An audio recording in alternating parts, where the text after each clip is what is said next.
Friends, good evening. Today I'm going to tell you about the very interesting story. This is an Oriental tale. The name of the story is The Castle of the Faithful Wives. So it is a very interesting story. It is a tale of the East.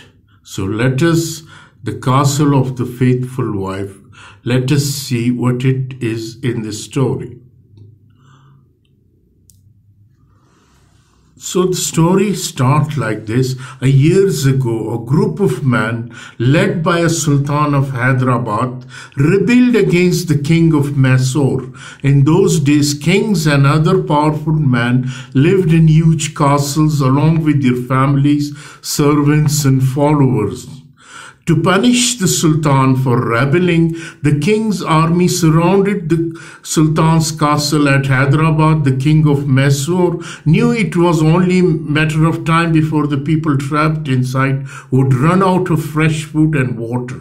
So, meanwhile in the castle, the Sultan of Hyderabad, whose family hailed from a lineage of a great kings and emperor, was far from ready to surrender.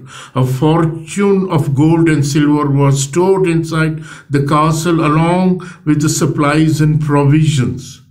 So what happened next? That he planned to purchase what they needed from sympathetic villager by sending messages at night through tunnels and secret pathways.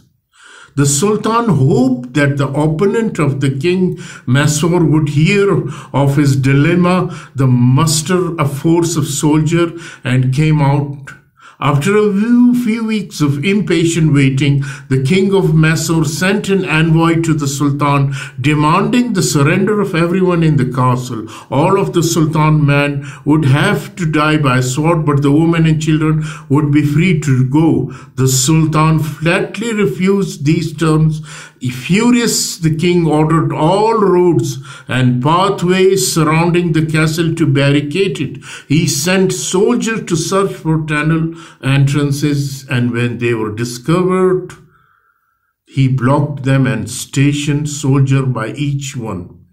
Back inside the castle, provisions were dwindling fast. The Sultan had sent young spies at night to solicit aid, but they were unable to get out because the tunnels were blocked. And from the top of the castle, the Duke could see that soldiers were guarding all the pathways. A quick inventory revealed that once ample stores were nearly depleted. In fact, all that remained were 2 barrels of beans remaining. The forecast was clear. The people inside the castle were soon to face starvation. Incensed at the stalemate, not long after the war, the king of Mysore sent another message that if everyone in the castle did not surrender, that very day by nightfall, he would set the entire city of Hyderabad on fire and subject all its inhabitants to the sword.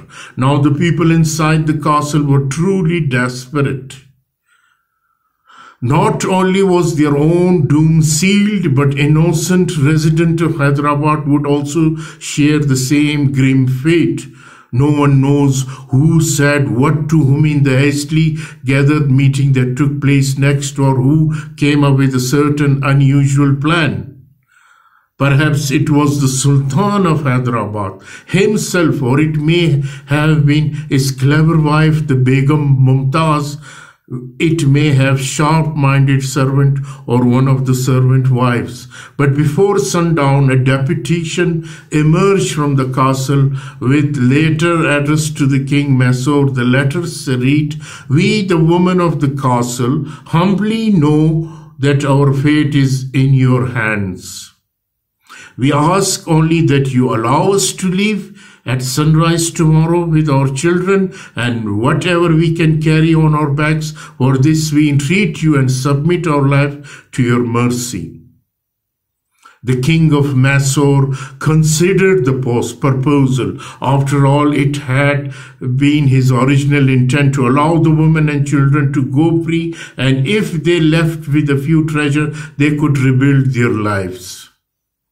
The vast fortune of the Sultan of Hyderabad would stay behind in the castle of the benefit of the royal treasury, and the whole affair would be over. He sent the messenger back with his royal approval. The next morning at sunrise, the castle gates creaked open. Out stepped the women with their children behind, but that's not only that emerged from the castle. Carried on the backs of the women were their own husband, while on the backs of their unmarried women were their own brothers and children. Each woman staggered under the weight of her burden, while the men, sputtering with embarrassment on the backs of their womenfolk, struggled to keep from slipping to the ground. Astonished at the very sight, the king of Mysore laughed. His soldier, outraged at the gall of these women, demanded that all the traitors be executed at once. The king refused, declaring he had already given his royal word that they could take whatever they could carry on their backs, and a king keeps his word. Thus the women of the castles were allowed a safe passage, and they could also rescue their beloved cargo as well. According to this legend, a gratitude of Sultan Mand evolved into a renewed loyalty towards the king. The king of Hyderabad renamed the castle from the castle of Mysore to the castle of Faithful Wife, the name of which it is still known today. So this is the end of the story. Dear viewer, I hope you will enjoy this. Thank you very much.